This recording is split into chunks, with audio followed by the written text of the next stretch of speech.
Good afternoon. Good afternoon. How's everyone doing today? Good, good. So greetings, friends, family, faculty, staff, alumni, and the illustrious class of 2016. Make some noise. So my name is Donovan Livingston, and I came to address you in the best way I know how, but you have to forgive me. I have to take this moment in for a little while. When I spoke at my high school graduation several years ago, my high school English teacher threatened to replace me on the program or cut my microphone when she found out that I was interested in doing a poem as a part of my remarks. So I am eternally grateful for being able to share this piece of myself in my most authentic voice with you this afternoon. So, spoken word poetry, it insists on participation. So if you feel so compelled, snap, clap, throw up your hands, rejoice, celebrate. Class of 2016, this is your address and this is your day. Education, then, beyond all other devices of human origin, is a great equalizer of the conditions of men. Horace Mann, 1848. At the time of his remarks, I couldn't read, I couldn't write. Any attempt to do so, punishable by death. For generations, we have known of knowledge's infinite power, yet somehow we have never questioned the keeper of the keys, the guardians of information. Unfortunately, I've seen more dividing and conquering in this order of operations, a heinous miscalculation of reality. For some, the only difference between a classroom and a plantation is time. How many times must we be made to feel like quotas, like tokens and coined phrases, diversity, inclusion? There are days I feel like one, like only, a lonely blossom in a briar patch of broken promises, but hey, I've always been a thorn in the side of injustice, disruptive, talkative, a distraction with a passion that transcends the confines of my own consciousness beyond your curriculum, beyond your standards. I stand here, a manifestation of love and pain with veins pumping revolution. I am the strange fruit that grew too ripe for the poplar tree. I am a dream act, dream deferred, incarnate, and a movement, an amalgam of memories America would care to forget. My past alone won't allow me to sit still, so my body, like my mind, cannot be contained.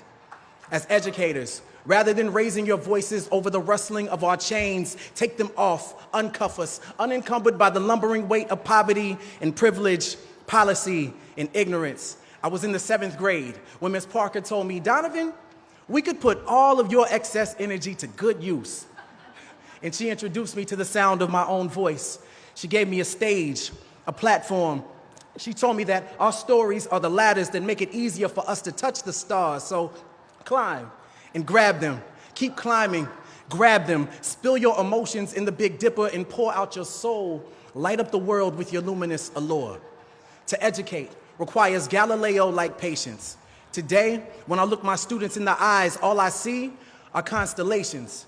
If you take the time to connect the dots, you can plot the true shape of their genius shining in their darkest hour. I look each of my students in the eyes and see the same light that aligned Orion's belt in the pyramids of Giza. I see the same twinkle that guided Harriet to freedom. I see them. Beneath their mask and their mischief exists an authentic frustration and enslavement to your standardized assessments. At the core, none of us were meant to be common. We were born to be comets, darting across space and time, leaving our mark as we crash into everything. A crater is a reminder that something amazing happened right here, an indelible impact that shook up the world. Are we not astronomers searching for the next shooting star? I teach in hopes of turning content into rocket ships, tribulations into telescopes, so a child can see their true potential from right where they stand. And injustice is telling them they are stars without acknowledging the night that surrounds them. Injustice is telling them education is the key while you continue to change the locks. Education is no equalizer. Rather, it is the sleep that precedes the American dream. So wake up, lift your voices until you've patched every hole in a child's broken sky. Wake up, every child, so they know of their celestial potential. I've been the black hole in a classroom for far too long, absorbing everything without allowing my light to escape. But those days are done. I belong among the stars, and so do you. And so do they.